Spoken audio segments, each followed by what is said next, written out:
नमस्कार। अगस्ती संहिता वाचन में आप सभी का हार्दिक स्वागत है। श्री चरक संहिता चिकित्सा स्थान एकादश अध्याय क्षतक्षीण चिकित्सा, इसका हमारा वाचन चल रहा है और आदरणीय थिटे सर ने अभी तक क्षतक्षीण की संप्राप्ति, हेतु, पूर्वरूप, रूप, यहाँ तक कि अभी चिकित्सा का प्रारंभ हमारा हो चुका है और श्लोक नंबर 20 पर हम कल रुके थे। तो मैं सर से अनुरोध करती हूँ कि इस अध्याय का वाचन और उसका विवरण करें। नमस्कार। रागादिरोगान् सततानुषक्तान् शेषकायं प्रसुतान् शेषान् तत्सुख्यमोहायतिदां जघान योग पूर्ववैद्याय नमोस्तस्मै। तो जैसे कि मैडम ने कहा, हमने चिकित्सा की शुरुआत की है। तो उरक्षत का जो क्रियाक्रम है उसकी शुरू की अवस्था और बाद में जो जो अवस्थाएं आती जाती है उनके बारे में कुछ कुछ विधान हमने देख लिए। तो ये जो क्रियाक्रम है उसका जो ध्यान है उसमें पाचन, शमन, ऐसा पारिभाषिक शब्दों का उल्लेख ज्यादा नहीं है, मगर जो द्रव्य दिए हैं उन द्रव्यों के द्वारा ही हमें हम क्या कर रहे हैं उस रुग्ण में उसके बारे में पता चलता है। तो शुरू में ही हमने देख लिया काफी सारे योग जो है उसमें क्षत का संधान करना ये हमारा आद्य कर्तव्य जो करने की चीज है शुरू में, वो हमने देख लिया। और उसके लिए जो अलग अलग योग है उसमें प्रधान लाक्षा है। लाक्षा किन किन द्रव्यों के साथ देनी है वो अवस्था देखकर, रुग्ण देखकर और उसका अग्नि वगैरह देखकर लाक्षा का जो प्रयोग है वो हमने शुरू में देख लिया। और उसके बाद में गोधूम चूर्ण वगैरह या शर्करा, यव इत्यादि अन्न पदार्थ भी हमने देख लिए उसके साथ। तो अब इसके बाद में जाके अलग अलग योग आते हैं, अलग अलग कल्पनाएं आती है।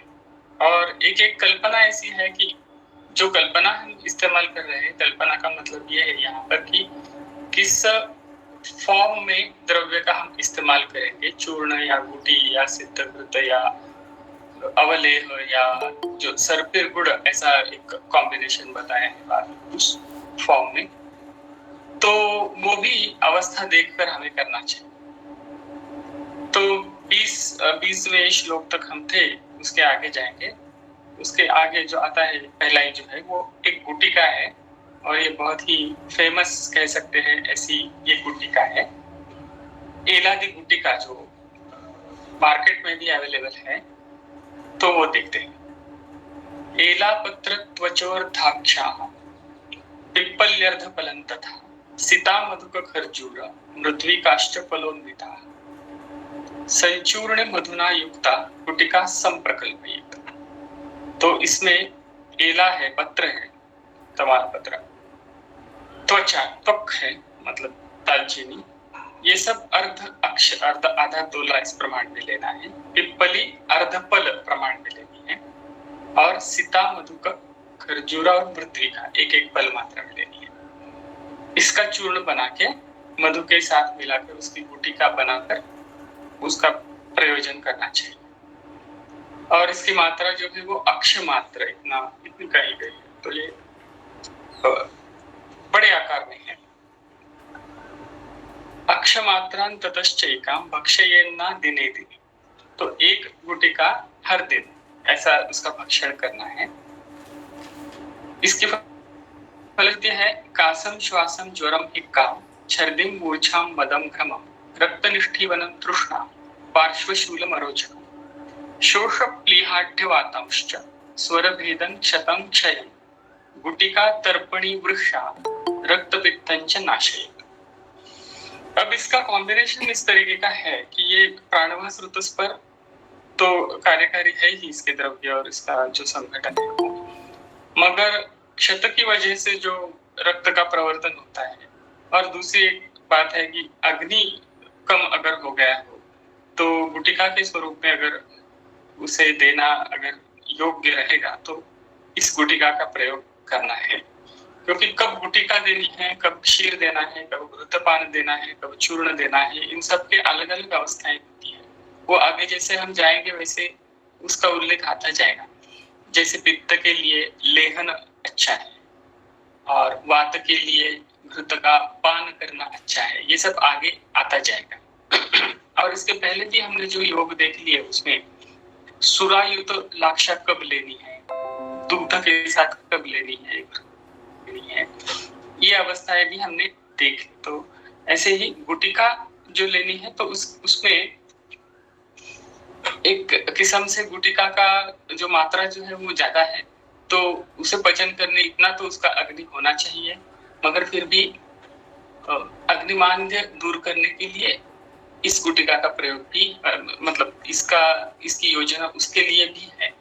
तो जब हम कहते हैं कि अग्निमंद है और अग्निमांद्य के लिए इस कल्पना का प्रयोग करना चाहिए, तो ये सिर्फ शब्द है, मगर जब वैद्य उसके सामने जो रुग्ण आता है उसकी तरफ देखता है तो उसका अग्नि एग्जैक्टली कितना है, उसे किस तरीके से उसका अग्नि बढ़ाने की आवश्यकता है, वो सिर्फ वैद्य के समझ में आता है।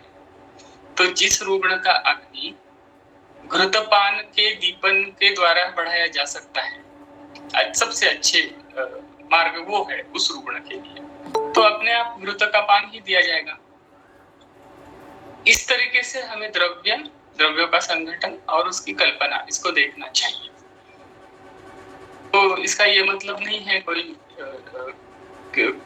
द्रव्य या कोई कल्पना अगर उसकी मात्रा ज्यादा है तो उससे अग्नि कम हो जाएगा। फिर वो वैद्य को देखना है कि उसे कितनी मात्रा में और कौन से द्रव्यों का इस्तेमाल करना चाहिए। अब ये देखना है, मतलब क्या देखना है उसमें, तो उसमें ये देखना पड़ेगा कि रुग्ण का अग्नि जिसे हम कम बोल रहे हैं वो किस चीज के कारण कम हुआ है, उसकी क्या एग्जैक्टली क्या अवस्था है। तो सिर्फ अग्नि कम है, ये इतनी ब्रॉड टर्म है। कम है मतलब क्या है, उसमें अन्न के पचन के समय 2-3 अवस्थाएं आती है। उसमें दोषों की भाषा में अगर हम उसकी तरफ देखें, अग्नि की तरफ देखें, तो वात वृद्धि के कारण कम है, या कफ का बढ़ाव ज्यादा हो गया है, या पित्त से ही अग्नि का निर्वापन हो गया है द्रव पित्त की वजह से। ये ब्रॉड कंसिडरेशंस इसमें है, मगर इसमें छोटी बातें भी बहुत ज्यादा हो सकती है। जैसे कि यहाँ ही देख ले आप कि अगर उर में क्षत हो गया है और उस क्षत के प्रभाव से ही अग्नि कम हो गया है, ऐसी विशिष्ट अवस्था है। और इतना भी कम नहीं कि वो गुटिका का पचन भी नमक नहीं कर सकेगा, और हमें संधान की भी अपेक्षा है। और हमें संधान अगर करना है तो ज्यादा उष्ण तीक्ष्ण द्रव्य हम नहीं इस्तेमाल कर सकते, और उसी समय हमें अग्नि भी बढ़ाना है। तो ये इस विशिष्ट अवस्था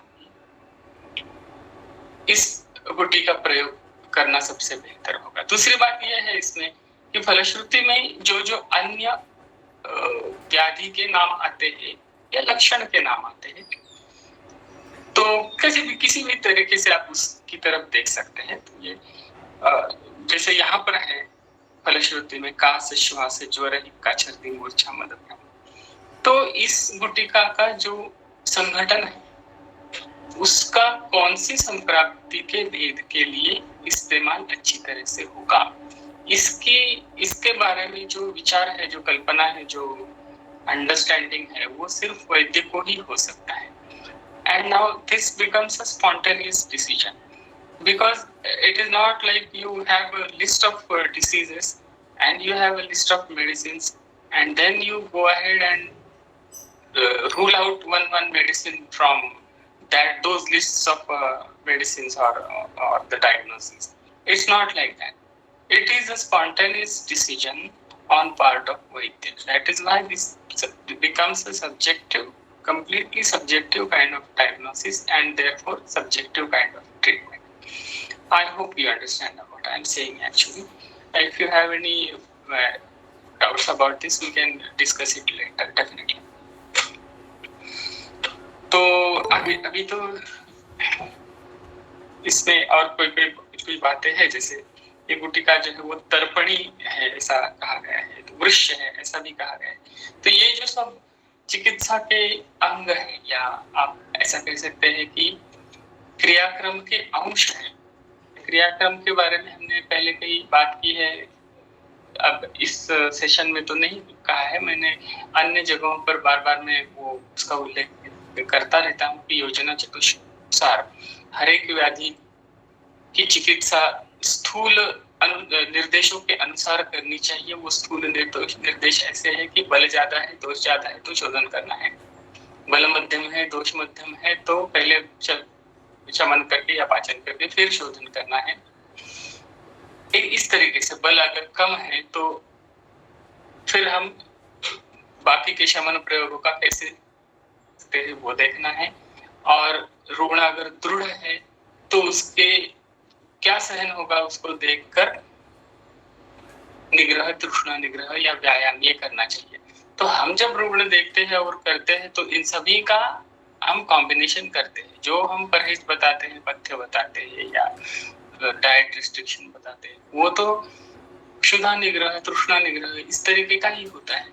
जब हम रुग्णों को व्यायाम बताते हैं, जो व्यायाम बताते हैं, जो भी कुछ है, छोटा मोटा, बहुत छोटा भी हो तो मतलब कोई रुग्ण ऐसे होते हैं कि वो बेड से नीचे भी नहीं उतर सकते, तो उनके लिए वही व्यायाम है, वो भी हम बताते हैं। आप 3 बार दिन में उठकर बैठो तो उसके लिए वही व्यायाम चिकित्सा हो जाएगी।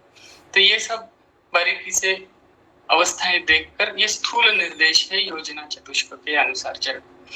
और व्याधि के हर एक व्याधि के अनुसार जो जो शुरू में क्रियाक्रम आता है तो वो भी उस व्याधि के परिप्रेक्ष्य में स्थूल निर्देश है। जैसे ज्वर में हम शुरुआत लंघन से करते हैं, मगर जो चिकित्सा सूत्र कहे गए हैं जिसे हम कहते हैं लंघनम स्वेदनम कालो, तो ये कोई एक ही चिकित्सा सूत्र है ऐसी बात नहीं है। वो जो उसके बाद जो 40 श्लोक आते हैं तो उसमें सब चिकित्सा सूत्र ही है। और लंघन करना है ये सिर्फ एक बात काफी नहीं होती। लंघन करना है तो उसके बाद तुरंत अगर प्यास लग जाए तो क्या करेंगे, तो आप शुद्ध शीतल जल दे दीजिए। और उसके बाद अगर उसमें पित्त के अधिक है तो क्या करेंगे, तो षडंगोदक मतलब उनमें से जो द्रव्य है उससे सिद्ध जल शुद्ध शीत करके दे दे। और उसके बाद आगे जाके फिर पेया या वागु वगैरह का विधान होता जाता है। तो ये लंघन का ही भाग है। तो लंघन करते समय अगर उस रुग्ण को शीत ऐसी तृप्तिदायक अन्न पदार्थ की, द्रव पदार्थ की अपेक्षा होगी तो उसे तर्पण कहा जाता है।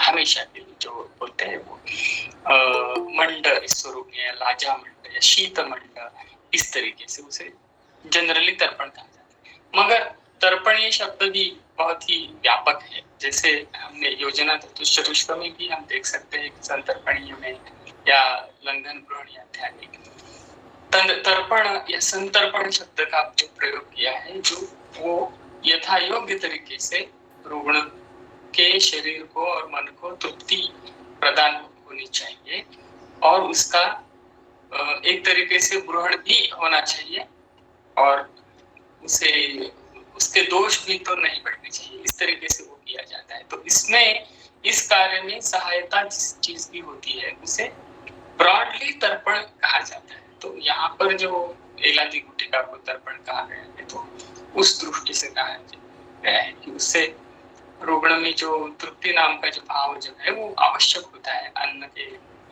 प्राशन के बाद, या यूजुअली जो मतलब विदाउट कंसिडरेशन ऑफ मील और लिक्विड, जो तृप्ति का जो भाव होता है तो उसे तर्पण हम कह सकते हैं। मतलब ये है इसका एक्चुअली कैसा है, चरक ने जो दशविध चिकित्सा दी है, शोधन और इसमें जो वाग्भट ने जो विभाग किए हैं लंघन के,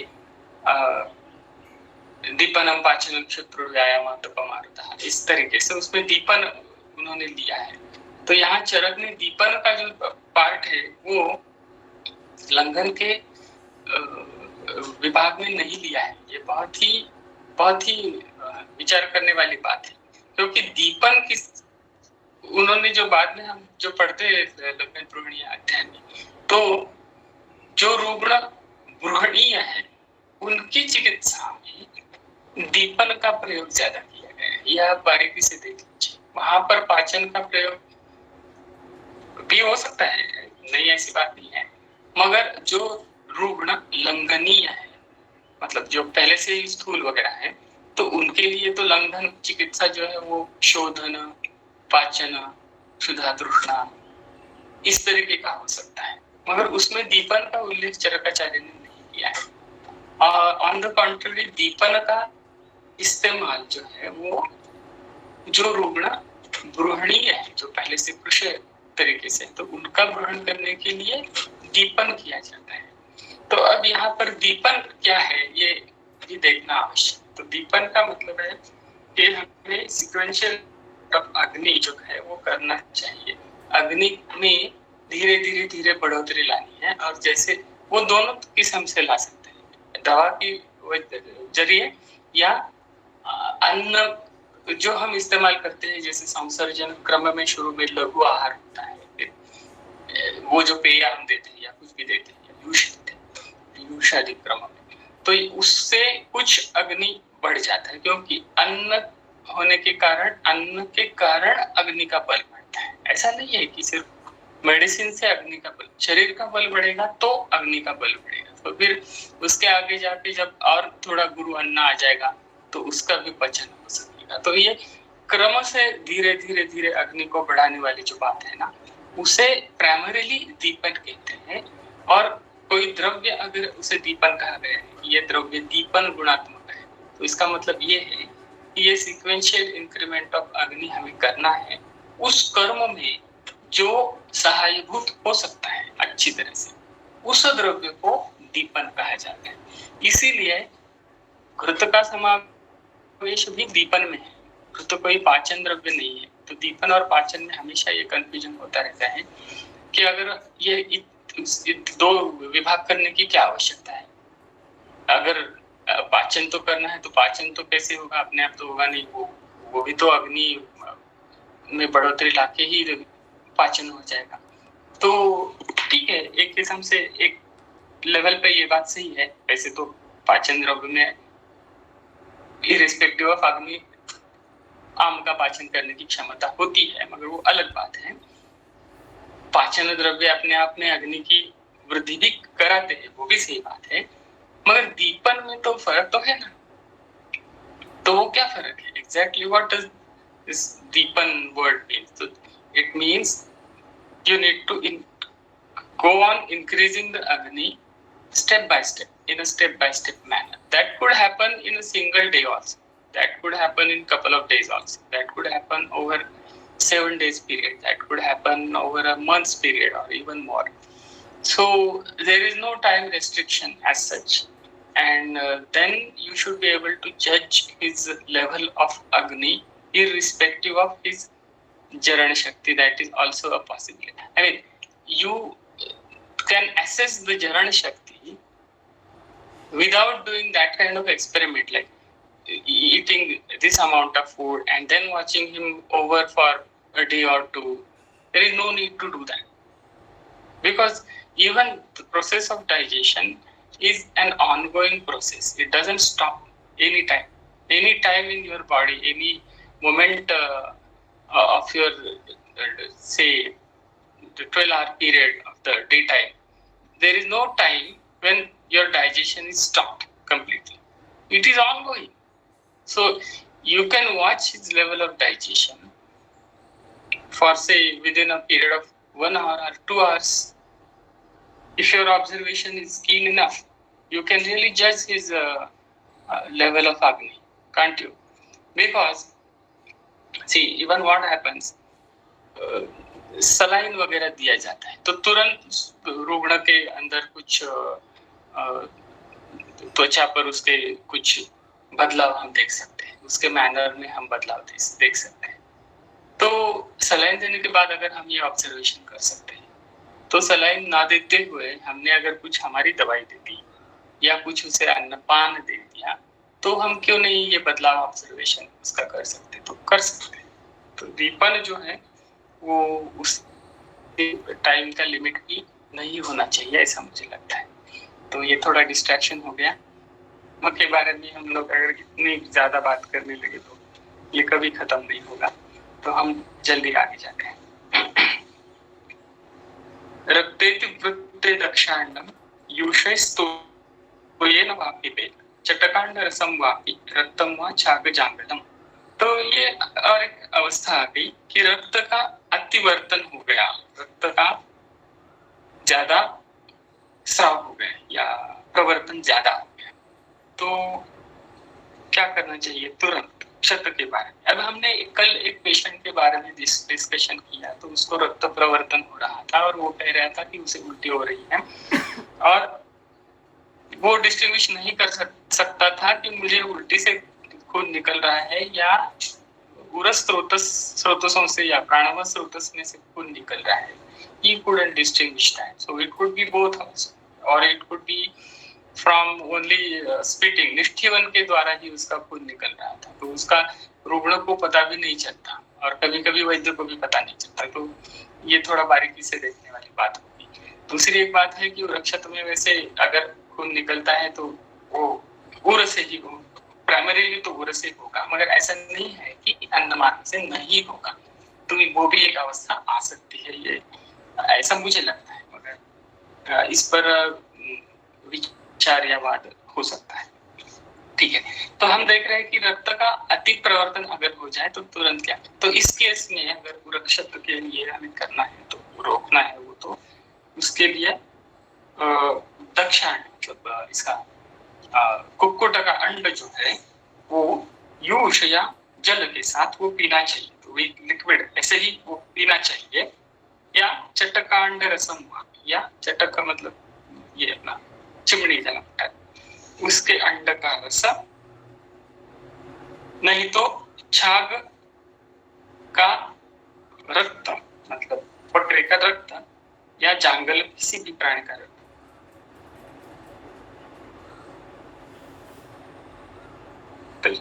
बर्तन अगर हो जाए तो इसमें क्या बात है कि देखिए रक्त का मोक्षण करते समय, रक्त मोक्ष करते समय कभी कभी बहुत ज्यादा रक्तस्राव भी हो जाता है, जैसे 300 ml 500 ml हम देखते हैं रुग्ण का रक्तस्राव करना रक्त मोक्षण करते समय, मगर फिर भी उस रुग्ण को कुछ नहीं होता। और कुछ रुग्ण ऐसे होते हैं कि उनको अगर 100-200 ml भी रक्त अगर निकल जाए उनके शरीर में से एक्सीडेंटली या इस रक्षत या अतिरजस स्राव के रूप में या सरक्त महिला प्रवर्तन के रूप में, तो उनको बहुत ही ज्यादा थकान आ जाती है। तो हमें इसमें ये डिस्टिंग्विश करना चाहिए कि ये रक्त का प्रवर्तन जो होता है ये जीव रक्त है या नहीं है। इसके बारे में मैं सोच रहा था कि ये जीव रक्त क्या है। जीव रक्त का मतलब मुझे ऐसा नहीं लगता कि उसका संबंध जो है वो प्रमाण से है, इतने लीटर इतने मिलीलीटर के साथ सिर्फ उतना ही उसका संबंध है, ऐसा मुझे नहीं लगता।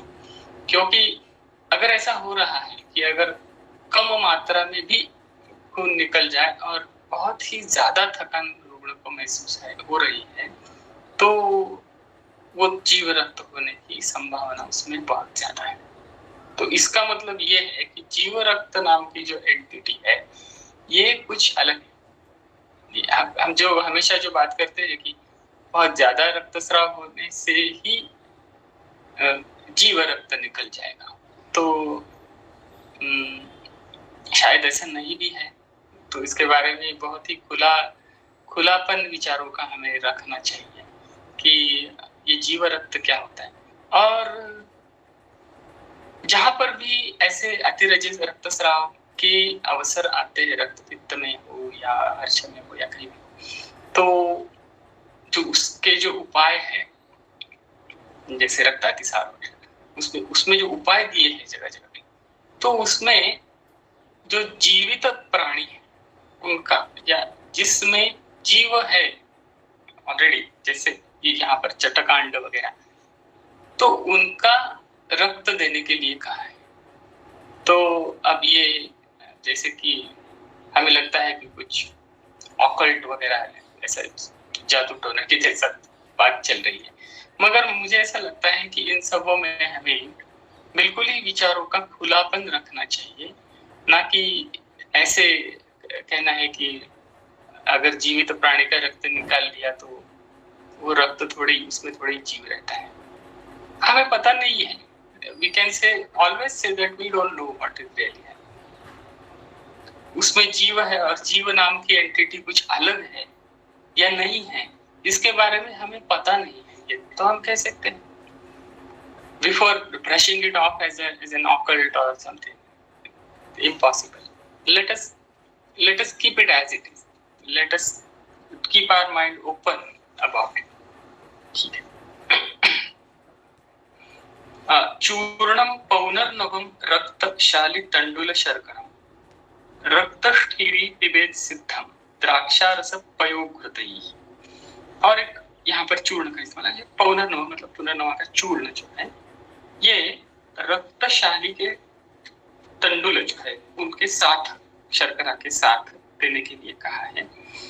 तो रक्तष्ठीवी जो रक्त का स्टीवन करने वाला जो व्यक्ति है उसके लिए ये है, और उसके साथ द्राक्षा रस और पय और घृत ये देने के लिए कहा है। तो यहाँ पर टीकाकार कहते हैं कि ये जो तंडुल देना है वो अग्नि से सिद्ध करके ही देना है। तो पौनर्नव चूर्ण और द्राक्षा रस इसका द्रव लेकर अग्नि के साथ उसका उन दोनों का संयोग करके उसका पचन करके फिर देना है। और उसके लिए उन्होंने जतुकर्ण का एक उल्लेख भी किया है कि उन्होंने कहा है कि पुनर्नव रक्तशाली द्राक्षासिता चूर्ण पयोघृत युतम सिद्धम ऐसा कहा है। तो उसे सिद्ध करके देना है, क्योंकि तंडुल जो है वो बिना पके हुए उसका शायद पचन नहीं होगा। इसे इसमें एक शक्यता है। आगे जाए, आगे है मधुक मधुक क्षीर सिद्धम व तंडुलीयकम। तो तंडुलीयक का मूल इसमें इस्तेमाल करना है और उसके साथ मधुक और मधुक ये सब है, उनसे सिद्ध क्षीर करके वो देना है। मूढ़वातस्त्वजा मेधा सुराभृष्टम ससेंधवम।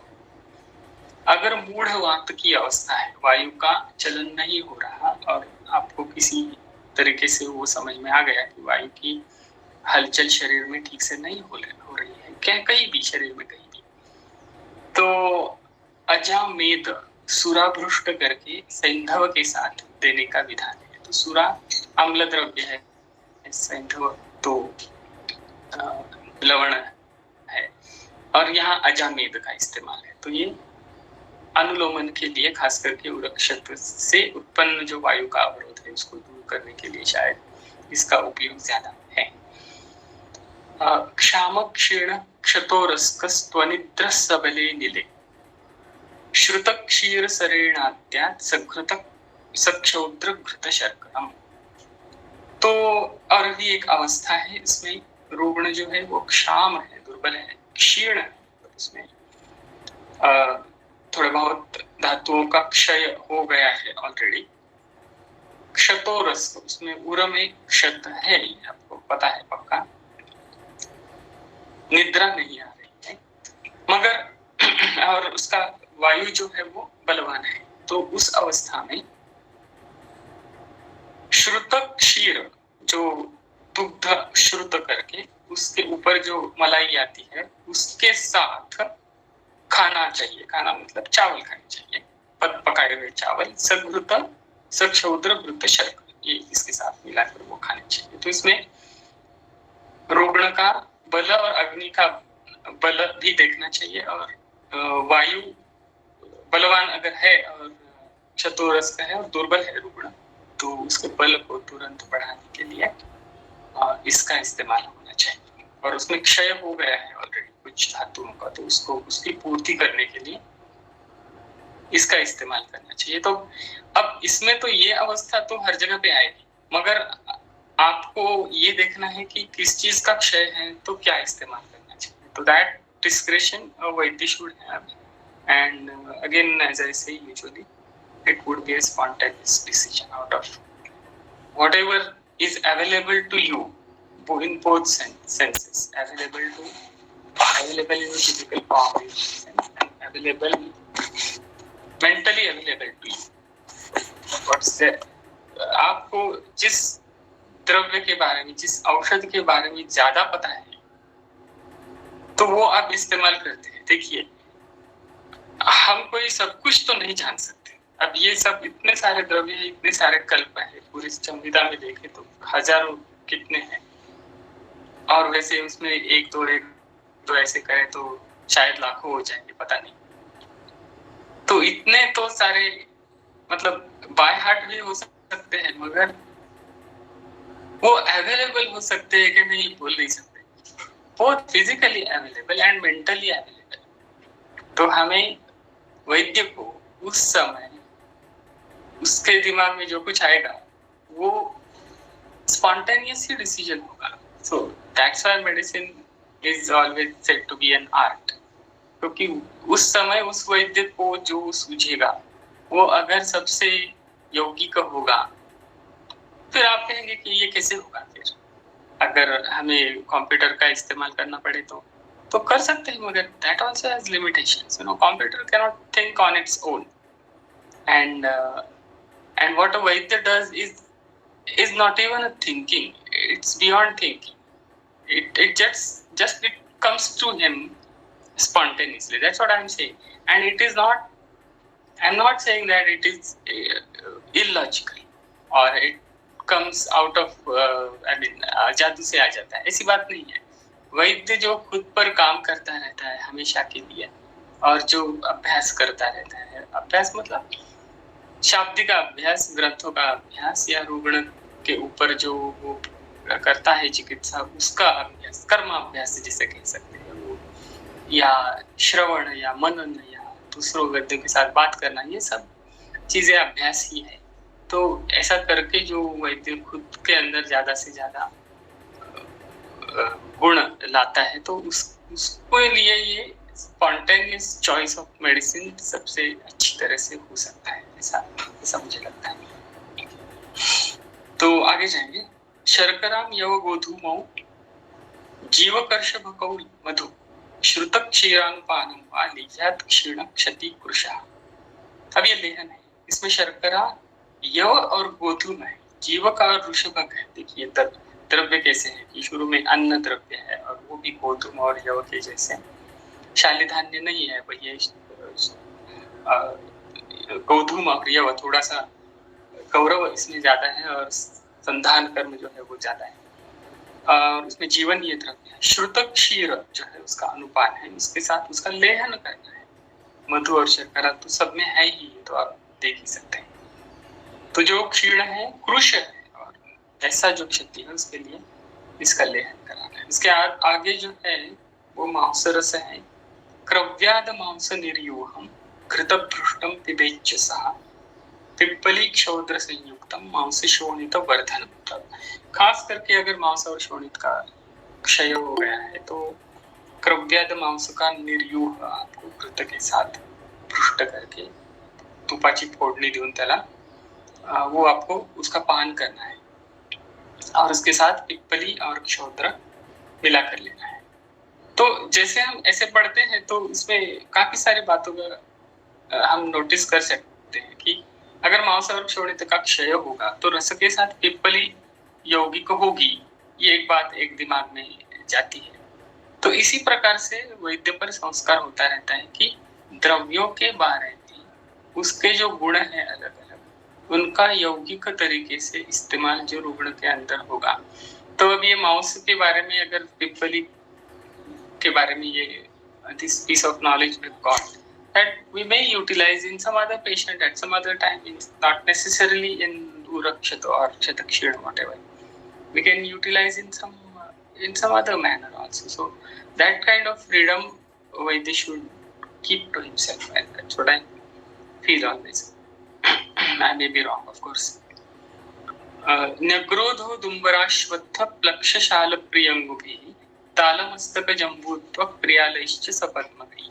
दोनों घृत है, अलग अलग है। ऊपर वाला जो है उसमें कषाय रसात्मक द्रव्य है, ये न्यग्रोधो दुम्बराश्वत्थ प्लक्षशाल प्रियंगु। तो इसके सिद्ध घृत है, तो इसका स्तंभन जो है वो इस तरीके से जो कषाय से होगा उससे उस तरीके से ये होने वाला है। और ये दूसरा जो है तालमस्तक जम्बूत्वक और प्रियाल और पद्म का। तो ये थोड़े अलग अलग किस्म के द्रव्य हैं, तो इसका भी गुरुत्व है। साश्वकर्णी श्रुतात् क्षीरात् अद्यात् जातेन सर्पिषा। तो इसका इस्तेमाल कैसे करना है इन गुरुत्वों का? वो गुरुत्व बनाने कैसे है कि इससे इन द्रव्यों से सिद्ध जो क्षीर है, उस क्षीर से जो घृत निकलेगा। तो द्रव्यों से सिद्ध नहीं करना है, द्रव्यों से क्षीर सिद्ध करना है और उस क्षीर से घृत निकालना है और उसके साथ चावल खाने हैं। अद्यात, अद्यात कहा है तो खाना है। खाना मतलब क्या खाना है? तो चावल खाने। कुछ नहीं लिखा हो तो ऐसे कहते हैं, और यहाँ तो लिखा भी है शायद। शाल्योदनम क्षतोरस का, तो शाल्योदन इसके साथ खाना है। क्षतोरस का क्षीण शुक्रश्च मान, ये क्षीण शुक्र व्यक्ति के लिए है। इसके आगे भी कृत है। यष्ट्याव नागबलयोः वाथे क्षीर समम घृत पयस्या पिप्पली वांशी कल्क सिद्धम क्षते शुभम। तो यष्टि नागबला, इसके क्वाथ में क्षीर के समान मात्रा में घृत लेकर पयस्या पिप्पली वांशी, इसका कल्क डालकर शुभ घृत सिद्ध करना है और इसका इस्तेमाल करना है। उसके आगे और भी एक है। कोल लाक्षा रसे तद्वत् क्षीराष्ट गुण साधितम कल्कई कट्वंग दारवी त्वक वत्सक त्वक फलैर घृतम। तो उसमें क्या है कि कोल लाक्षा इनका क्वाथ और अष्टगुण क्षीर और कल्क में कट्वंग दारवी त्वक वत्सक त्वक, इसके कुटज की छाल और फल। यहाँ पर जो फल है तो इसके बारे में क्लैरिटी नहीं है कि क्या है फल, वत्सक का फल है या जो ज्यादा चांसेस है, क्योंकि फल का मतलब मदन फल भी है तो उसके चांसेस बहुत ही कम है यहाँ पर। तो वत्स का फल मतलब इंद्रिय, इससे सिद्ध घृत करके वो भी इस्तेमाल में लाना है। तो इन सभी द्रव्यों की तरफ देख के ही हमें इसकी अवस्था और उसके फलश्रुति के बारे में देखना पड़ेगा। तो काफी अलग अलग ग्रुप ऑफ द्रव्य हैं, तो द्रव्यों के बारे में अब हमारे पास इतना समय नहीं है और इसमें इसके बारे में बहुत ज्यादा चिंतन और मनन करने की भी आवश्यकता होगी। तो इसे अभी यही छोड़ देते हैं कि अलग अलग अवस्था में अलग अलग जो घृत है इनका इस्तेमाल हम करेंगे। अब इसके बाद में जो है वो बड़ा सा एक कल्प है, इसका नाम है अमृत प्राश घृत, और इसमें काफी सारे द्रव्य है, इसकी परिस्थिति भी बहुत बड़ी है। तो ऐसे बड़े कल्प जो है वो खास करके बहुत कठिन अगर संप्राप्ति हो तो उसके भेद के लिए इस्तेमाल करना योग्य होगा, ऐसा लगता है मुझे हमेशा। मगर सिर्फ वो it's not just about the medicine, it's about our diagnosis also. So जैसे कुछ लोग कहते हैं कि जैसे ये जो बड़े कल्प जो है इसमें बहुत सारे द्रव्य है, तो ये एक किस्म से ब्रॉड स्पेक्ट्रम के जैसे हो जाते हैं कि आपकी काफी सारी अवस्थाएं इसमें आ जाती है। तो ये भी बात हो सकती है, मैं इससे ना नहीं कहता, मगर फिर भी अगर आपकी अवस्था का चयन अगर वर्तमान के लिए अनुकूल है या नहीं, यही शुरू में ही अगर कुछ गलती हो गई तो इसमें काफी सारे द्रव्य होने से कोई फायदा नहीं। इसलिए हमेशा मुझे ऐसा लगता है कि हमें जो बड़ी बड़ी बातें हैं वो पहले ध्यान में आनी चाहिए कि जो रुग्ण है वो घृतपान के लिए अनुकूल योग्य है कि नहीं, या वो दुग्धपान के लिए योग्य है, वो लेहन के लिए है या गुटिका के लिए है, ये पहले हमें सोचना चाहिए। फिर बाद में जाके जो द्रव्य में और कल्प में कुछ बड़ा और छोटा नहीं होता, जो योग्य है वो योग्य है, बस इतनी सी बात है। इसलिए ये बड़ा कल्प और छोटा कल्प ये सब कहने वाली बात है ना, मगर इस पे काफी बहस हो सकती है। तो देखेंगे हम क्या क्या है इसमें। जीवकर्ष भकौ वीराम जीवंतीम नागरम शकीम चतस्र परिणिनी पर्णिर्मेदे काकोल्यौ द्वे निदिग्धिके पुनर्नवे द्वे मधुकम आत्मगुप्तां शतावरीं वृद्धिं परुषकं भारतीं पृथ्वीकां बृहतीं तथा शृंगाटकं तामलकीं पयस्यां पिप्पलीं बला बदराक्षोट खर्जूर वाताम अभिषुकाण्यपि फलानि चैव मादीनि एवं आदिनी, इस तरीके के और भी फल। कलकान पूर्वीत कार्शिका, तो एक एक कार्शी लेके उसका कल्क करना है। धात्री रस विदारी छागम अवसरसम पया, तो ये द्रव्य है। कुर्यात प्रस्थोन्वितम तेना घृत प्रस्थम विपाचे, तो इतनी सारी द्रव्य लेकर सिर्फ एक प्रस्थ घृत को उसमें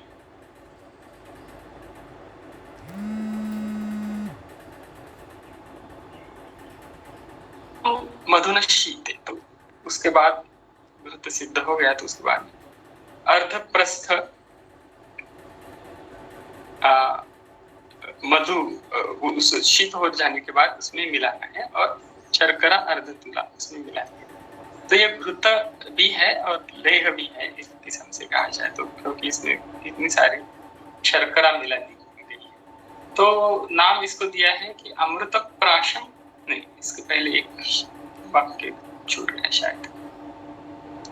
प्रस्थार्धम मधुन शीते शर्करार्ध तुलां तथा द्विकार्षिकाणि पत्रैला हेम त्वं मरीचानि च, तो पत्र इला हेम त्वक और मरीच, ये तो पता है सब, ये द्विकार्षिक मात्रा में देनी है। विनीय चूर्णितम तस्मात्, तो चूर्ण उसमें डालना है। लिहान मात्रा सदा नर, तो ये सदा नित्य इस्तेमाल करने के लिए है। अमृत प्राशमित्येतं नराणाम अमृतम घृतम सुधामृत रसम प्राश्यम क्षीरमांस रसाशिना, तो उसे अमृत प्राश कहा है। फिर मनुष्यों के लिए ये अमृत है ऐसे भी कहा है, सुधामृत है ऐसे भी कहा है। तो अमृत शब्द जो है वो देवों के लिए होता है। सुधा जो शब्द है वो आपने वो मंत्र में पढ़ा है कि सुधा ही उत्तम नागा नाम, तो यहाँ पर चक्रपाणी में लिखा है सुधा। तो भूमि ऐसा कुछ दिखा है, तो भूमि में रहने वाले जो एंटिटीज होते हैं, नाग कहते हैं, नाग लोग, तो उनके लिए वो अमृत है। तो दोनों किस तरीके से वो अमृत के जैसा काम करता है, इसका मतलब ये है। तो ये एक बहुत बड़ा भाग है इसमें जिसे मैं संकल्पना नहीं कहूँगा, क्योंकि अगर हम पहले ही इसे संकल्पना कह देंगे तो ये हमारे लिए इमेजिनेशन बन जाएगा और हम उसकी तरफ रैशनली नहीं देख सकेंगे। तो हमें देखना क्या है कि इसमें जो तथ्य है उसे देखना है, इसकी जो संकल्पना है वो नहीं देखनी है हमें। तो क्या है कि ये क्या है मृत और अमृत, मृत्यु को दूर करने वाला है, ऐसा कोई होता भी है या नहीं होता, उसकी लिमिटेशन और स्कोप क्या होता है। हमेशा भी हम देखते हैं कि मृत्यु के बारे में दृष्टिकोण बहुत ही अलग है आयुर्वेद के बारे में, जीवित के लिए ही अलग है। जब भी कभी रुग्ण की चिकित्सा की बात आती है तो कई बार ऐसे दिखा है कि मरणम चाप्य जीर्णता, तो अजीर्ण से मृत्यु भी हो जाता है। तो ये देखते भी है हम लोग, अगर बहुत तीव्र अजीर्ण है तो किसी और नाम से ही शायद वो, मगर वो उस रुग्ण का मृत्यु हो जाता है। मगर अगर थोड़ा बहुत अजीर्ण हो गया और बार बार होता रहा तो क्या होगा, उसके जीवित पर, उसके आयुष्य पर उसका कुछ असर होगा कि नहीं। तो लॉजिक टेल्स अस दैट उसका जो नियत आयुष्य है या अनियत भी आयुष्य है उसमें कटौती हो सकती है। अगर किसी रुग्ण को बार बार अजीर्ण होता है या थोड़ा बहुत भी होता है तो उसका आयु थोड़ा बहुत कम हो सकता है। तो इस दृष्टि से अगर हम मृत्यु की तरफ देखेंगे तो ये अमृत जो कहा गया है जगह जगह पे, उसके बारे में शायद हमें कुछ पता चल सकेगा। कुछ द्रव्य ऐसे भी है जो मृत्यु को आगे कर सकते हैं। इसका मतलब है कि आपका जो नियत आयुष्य है और अनियत आयुष्य है, और ये जो आयुष्य के बारे में जो कहा गया है उसके भी काफी बड़े बड़े मतलब दृष्टिकोण देखने चाहिए हमें कि पहले तो ये ऐसा है कि युग नियत जो आयुष्य है 100 साल का, तो उसके परे जाना है तो वो कम लोग ही कर सकेंगे। हाँ, ये एक बात है। दूसरी एक बात है कि आपके लिए जो नियत है किसी रोग के कारण या किसी पूर्व कर्म के कारण आपके लिए शायद 80 साल का नियत आयुष्य, तो उसको भी अगर आपको क्रॉस करना है तो वो भी बड़ा कठिन काम होगा। तीसरी बात यह है कि आपके लिए अगर अनियत मृत्यु है, अनियत आयुष्य, ये भी एक कल्पना है, ये भी एक फैक्ट है, और अनियत मृत्यु ये भी अलग चीज है। तो इसके बारे में बड़ा विवेचन जनपद ध्वंसनीय में हुआ है, वो बहुत ही रोचक और रोमांचक है, वो वहीं जाके पढ़ना पड़ेगा, किसी दिन पढ़ेंगे। तो क्या इस अनियत जो मृत्यु है आपका, उसे आप टाल सकते हैं क्या? तो ऑफ कोर्स वो तो हम टाल सकते हैं, जैसे कि हम एक्सीडेंट टाल सकते हैं, जैसे कि हम बार बार होने वाला अजीर्ण टाल सकते हैं, जैसे कि हम हमारे प्रकृति के विपरीत आहार विहार करना टाल सकते हैं, जैसे कि हम रसायन कुछ सेवन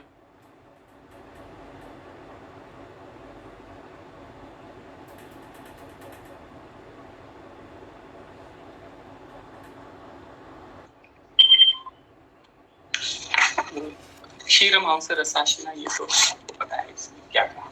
उसके आगे और भी फलश्रुति है, नष्ट शुक्र क्षतक क्षीर्ण दुर्बल व्याधि कर्षितान स्त्री पसक्तान पुरुषान वर्णस्वरहीनाश्च ब्रूहये, तो प्राइमरीली ब्रूहण के लिए आसहिक्का ज्वर श्वास दाह तृष्णास्रपित्तनुत पुत्रदम वमे मूर्छार्थ योधि मूत्रामयाप। तो इसमें जो द्रव्यों का जो संघटन है, ये इन सभी रोगों की संप्राप्तियों में किसी न किसी तरीके से उन संप्राप्तियों को दुरुस्त करने में उसकी मदद हो सकती है, ऐसा हमें देखना चाहिए। तो हर एक कास्ट में इसका उपयोग होगा कि नहीं होगा और किस मर्यादा में होगा, ये भी वैद्य को ही देखना है, और पर्टिकुलरली किस तरीके के कास्ट में होगा वो भी वैद्य को देखना है। Again that will be description of वैद्य। आगे जाए, श्वदंष्ट्रोशीर मंजिष्ठा बलाकाश दर्भमूलम पृथक पर्णि पलाशर्षभकौ स्थिराम पलिकम साधयेत् तेषां रसे क्षीर चतुर्गुणे कल्कस सगुप्ता जीवन्ति मेदर्शभक जीवकै शतावर्यद्धि मृद्वीका शर्करा श्रावणी विषयी प्रस्थ सिद्धो वृताद्वात पित्तरुद्र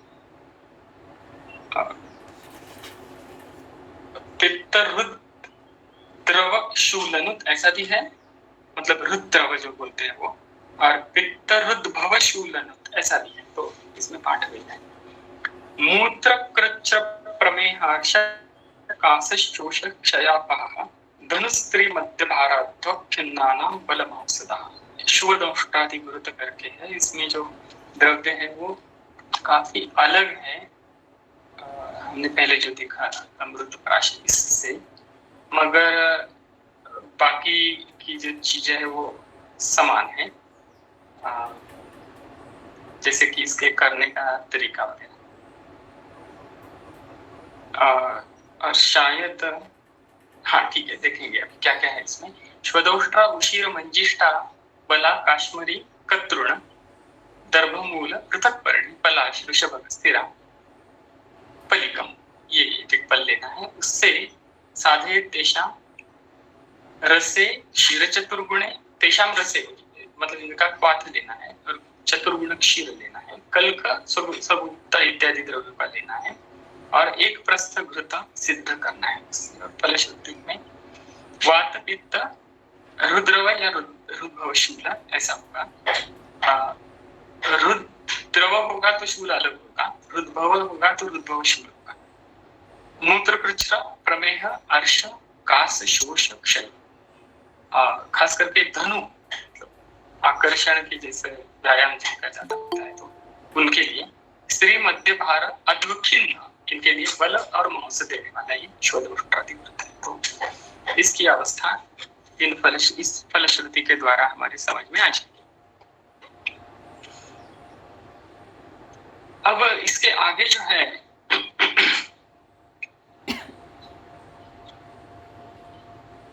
ये सक्तु है, तो पढ़ेंगे और उसके बारे में बात करेंगे। मधुकाष्टफल द्राक्षा प्रस्तक क्वाथे घृतम पचे पिप्पल्यष्टफले कल्के प्रस्थम सिद्धे च पृथगष्टफलम क्षौत्र शर्कराभ्याम विमिश्रय समसक्तु क्षतक्षीणे रक्तगुल। तो ये आखिरी जो शब्द है इसमें पहले जाएंगे। समसक्तु कहा है तो इसमें सातु का जो सातु से पीठ से मटाते वो लेना है और ये उसके सम प्रमाण में घृत लेना है। तो करना है तो मधु का अष्टफल द्राक्षा भी लेनी है और उसका क्वाथ जो है वो एक प्रस्थ लेना है और उसके साथ घृत का पचन करना है। कल्क जो है वो पिप्पली का है और एक प्रस्थ जो घृत है वो सिद्ध करके वो शीत करके उसमें क्षौद्र शर्करा और सक्तु ये मिलानी है और उसका पान करना है। तो क्षतक्षीण रक्तगुल्म इन दोनों के लिए इसका इस्तेमाल कहा गया है। तो देखिए इसमें अब सक्तु ये कल्पना और अलग से आ गई। तो सक्तु का अर्थ यह तो है ही मगर सक्तु ये कल्पना भी है। तो उसमें सक्तु का जो आटा होता है वो और उसमें पानी मिलाकर उसका मंड जो बनाते हैं उसे भी सक्तु ही कहते हैं। सक्तु कल्पना ही है। तो वो शीत गुण का होता है, बलवर्धक होता है और भी उसमें काफी सारे गुण होते हैं। वो अलग जगह पे आप जाके अन्न द्रव्य या इसमें जाके आप पढ़ सकेंगे या वाग्भट में द्रव्य में आप पढ़ सकेंगे। उसके आगे जो है ये सब सर्पिर गुण नाम की कल्पनाएं हैं अलग अलग। और यहाँ पर जो गुण शब्द है उसका मतलब गुण नहीं है, उसका मतलब गुड़ी का या गुटी का इस तरीके का है। तो इसका एक गोला बनाकर या लड्डू के जैसा बनाकर, मगर ये लड्डू थोड़ा सख्त होता है, ये थोड़ा शिथिल किस्म का बन जाता है। तो क्या है काफी सारे हैं इसलिए इसकी शुरुआत में ये मैं प्रस्तावना कर दी मैंने। क्या क्या है एक एक हम देखें। तो पहला जो है ये प्रथम सर्पिर गुड़ा, इसमें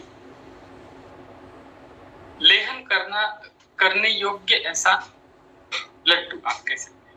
धात्री फल विदारेक्षु जीवनीय रसेर्भृतम अजा गो पयसोश्चैव सप्त प्रस्थान पचे शक। तो अजा पय और गोपय इसके साथ इनका पचन करना है। और धात्रीफल विदारु इक्षु और जीवनीय द्रव्य इनका जो रस है वो घृत में मिलाकर इनके साथ इसका पचन करना है। तो ये सिद्ध शीते सीताक्षौद्र द्विप्रस्थम विनयच्च तत्, सिद्ध होने के बाद शीत होने के बाद उसमें फिर सीताक्षौद्र द्विप्रस्थ मिलाना है। अब इसकी फलश्रुति है।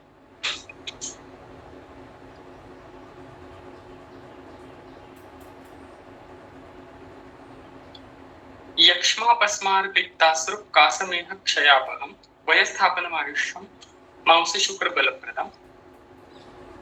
ये इसकी फलश्रुति है। अब इसके आगे का जो सूत्र है वो बहुत ही अलग है और महत्वपूर्ण है और एक उसमें डायरेक्शन ऑफ यूजेज उसमें दी है, तो वो हम अलग से पढ़ेंगे। और अब ये जो पहला सर्पिर गुण है उसका क्या वैशिष्ट्य है वो देखेंगे। इसमें जीवनीय द्रव्य है, धात्री विदारी है, विदारी तो जीवनीय द्रव्य की जैसा ही है। और इसमें अजा पय का इस्तेमाल किया है जो कि संधान कर्म में ज्यादा उपयुक्त है, उसका प्रमाण भी ज्यादा है सप्तप्रस्थ जो कहा है। और इसके लिए अग्नि की जो अपेक्षा है वो जाहिर है वो भी ज्यादा होनी चाहिए। अग्नि का प्रमाण मात्र अग्नि ज्यादा होना चाहिए, दीप्त अग्नि कह सकते हैं, इतना होना चाहिए तो पचन हो सकेगा। और इसकी फलश्रुति में यक्ष्मा भी है, अपस्मार भी है रक्तपित्त भी है, कास भी है, मेह भी और क्षय भी है। तो आप सोच सकते हैं कि इन डाइवर्स जो ये फलश्रुति है इसमें अलग अलग किस्म के इसका कैसा उपयोग होगा। देखिए इसमें काफी सारी सीता है और फिर भी मेह के लिए है। अब क्या है कि हम मेह और डायबिटीज का जो कनेक्शन हमारे दिमाग में बन गया है ऑलरेडी, वो हम कंप्लीटली डिसोसिएट तो नहीं कर सकते, क्योंकि बहुत प्रयास किया है हमने कि उसे डिसोसिएट करें, मगर हो नहीं सकता।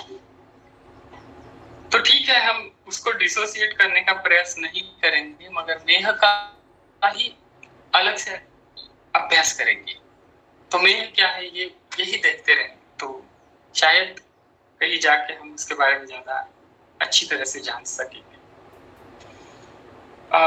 और भी व्यवस्थापन भी, आयुष्य भी है, तो इसके बारे में मैंने अभी बात कर ली है। आयुष्य या अमृत, तो आयुष्य बढ़ाना मतलब क्या उसमें कर्म होगा, और वय का स्थापन करना ये तो अलग बात है। वार्धक्य के जो लक्षण है वो जल्दी ना आने देना, ये इसका अर्थ है। और आयुष्य का मतलब है आयुष्य का ही, आयुष्य को ही संभाल के रखना या उसको बढ़ाना नहीं। तो ये दोनों अर्थ उसमें हो सकते हैं। अब इसके आगे का जो सूत्र है पान और लेहन के बारे में, तो वो पढ़ते हैं। घृतम तम पित्ते फेर के लिया द्वाते पिबेत।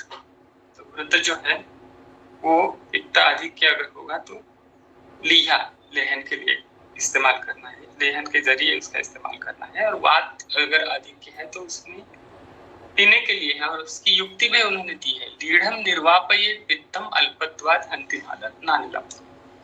तो लेहन अगर करे तो पित्त का निर्वापण होगा।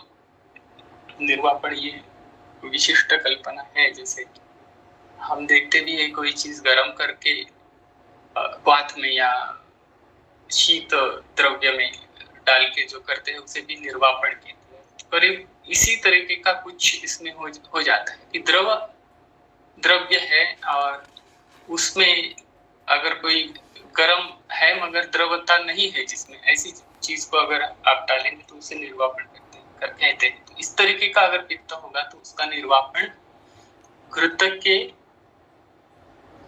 लेहन के द्वारा अच्छी तरह से हो सकता है, ना कि पीने से। क्योंकि ये हम व्यवहार में भी देखते हैं कि किसी भी स्नेह का पान जो है वो पूरी तरह से स्नेह विधि अध्याय में जैसे दिखाया है उन्होंने, लिखा है ऐसे में नहीं कहूँगा, कारण क्योंकि अगर लिखा है कहेंगे तो हम उसका प्रोटोकॉल बना देते हैं। और प्रोटोकॉल बनाना ये मतलब क्या जरूरत है प्रोटोकॉल बनाने की? प्रोटोकॉल तो पहले से बनाया तैयार है, और हम हमारे लिए जो प्रोटोकॉल बनाते हैं वो हर पेशेंट के लिए वही प्रोटोकॉल इस्तेमाल करने के लिए बनाते हैं। उसमें काफी सारे लिमिटेशंस है। तो पॉइंट ये है कि हमें उस समय उस रुग्ण के लिए क्या यथा योग्य आवश्यक है वो कंप्लीटली फ्लेक्सिबल रहना चाहिए उसके बारे में, ना कि प्रोटोकॉल को स्टिक करना चाहिए। अगर प्रोटोकॉल हम बना देते हैं तो 30 ml, 60 ml, 90 ml, that doesn't make sense, क्योंकि आपको क्या करना है वो उसमें साध्य होता है क्या? उसमें सम्यक स्नेहन, ये जो आपका उद्दिष्ट है वो साध्य हो रहा है कि अगर सम्यक स्नेहन हो रहा है तो आप 30 ml दे या 250 ml दे, उसमें कोई फर्क नहीं पड़ता। आपके सामने जो पेशेंट है उसके लिए जो योग्य है वही आपको करना है। तो एक किस्म से प्रोटोकॉल बनाना ये थोड़ा मुझे ऐसा कभी कभी लगता है कि हम अपनी जिम्मेदारी टाल रहे हैं, क्योंकि a Vaidya or a physician, I would rather use this word rather than Vaidya, a physician should have complete freedom in deciding whatever is better for the patient. No matter what, he can use whatever he want to in order to make his life better. I mean the patient's life, of course, and his own life also. That is going to happen automatically. So अब ये यहाँ पर जो point है, तो लेहन करने से पित्त का निर्वापन होता है। और अल्पत्वात् हन्ति नानलम, और वे लेहन के द्वारा जो घृत जाता है वो अल्प होता है, इसलिए अग्नि का हनन भी नहीं होता। देखिए घृत तो दीपन है, हमने देख लिया पहले ही, मगर अगर वो बहुत ज्यादा मात्रा में ले लिया तो अग्नि का हनन होने वाला है, तो बड़ी जाहिर बात है। तो शायद हमने हमारा टाइम लिमिट क्रॉस कर दिया है, तो ये प्रथम सर्पिल गुण हम खत्म करेंगे और रुकेंगे। तो मैं कह रहा था, हाँ, तो अग्नि का हनन नहीं होता है लेहन करने के द्वारा। आक्रामक तनिलम पीतम ऊष्माणम निरुणति च, और अगर घृत का आपने पान कर लिया तो अनिल अग्नि जो है वो आक्रामती, इस तरीके का वायु का शमन होता है, आक्रमण होता है वायु पर। देखिए ये अलग अलग जो शब्द इस्तेमाल किए हैं, तो इसके लिए ना हमें पूरी तरह से उस अवस्था के करीब जाकर हमें देखना है कि एक्चुअली क्या होता है, क्योंकि what we are talking about is not an imaginary or hypothetical situation. We are looking at the fact which is called as vayu, and we are just naming it, and we need to look what actually must have been happening inside the body. How can we do that? We always should be striving to find it out by way of looking at our own physiology and looking at the effect of medicines on the patients, and continuously watching it and observing it as much as we can. So ये आक्रमण वायु पर जो होगा, ऐसा कहा गया, ऐसा क्यों कहा गया है? तो हम लोडेड डोज में जो जब कभी स्नेह देते हैं तो आप देखिए रुग्ण की तरफ इसमें क्या क्या बदलाव आते हैं, तो वो समझ में आ जाएगा। जब अब इसको भी अग्नि की अपेक्षा है, तो जब शोधन के लिए या शमन के लिए भी अच्छा पान किया जाता है काफी बड़ी मात्रा में, तो मात्रा भी तो ऐसी होनी चाहिए कि उसको 3 घंटे में 6 घंटे में उसका जरण होना है, तो उसे हम अल्प मात्रा, मध्यम मात्रा, उत्तम मात्रा कहते हैं। तो ये तो सब नाम दिए हैं हमने, तो ये खाली मतलब आपके अंडरस्टैंडिंग के लिए। तो ऐसे तो थोड़ा होता नहीं है ना, हम जो पेशेंट देखते हैं उसको 6 घंटे या 7 घंटे कैसे भी जरण होगा, तो वो हमें पहले देखना है उसे कितने घंटा लग सकता है, वो हम उसका अंदाजा ही कर सकते हैं।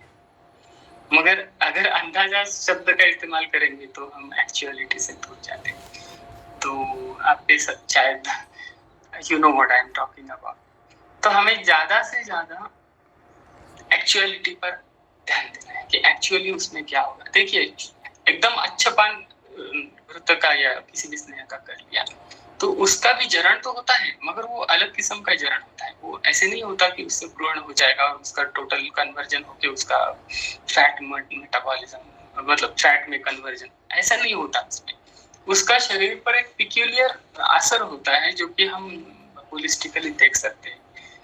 उसे हम बायोकेमिकल एक्सपेरिमेंट्स करके देखना चाहिए, ऐसा नहीं है, नहीं देखना चाहिए ऐसा भी नहीं मैं कह रहा। जिन्हें देखना है वो देख सकते हैं, मगर इतना समय है हमारे पास, तो हम डायरेक्टली देखना ही ज्यादा सही रहेगा। तो डायरेक्टली मतलब क्या देखना है, तो उसके अग्नि का, उसके शरीर का, उस पर जो सिम्टम दिखते हैं, उसके अग्नि, उसका बल, उसका त्वचा का रंग, उसका बिहेवियर का पद्धति, उसमें अलग अलग जो लक्षण उसमें निर्माण होते हैं।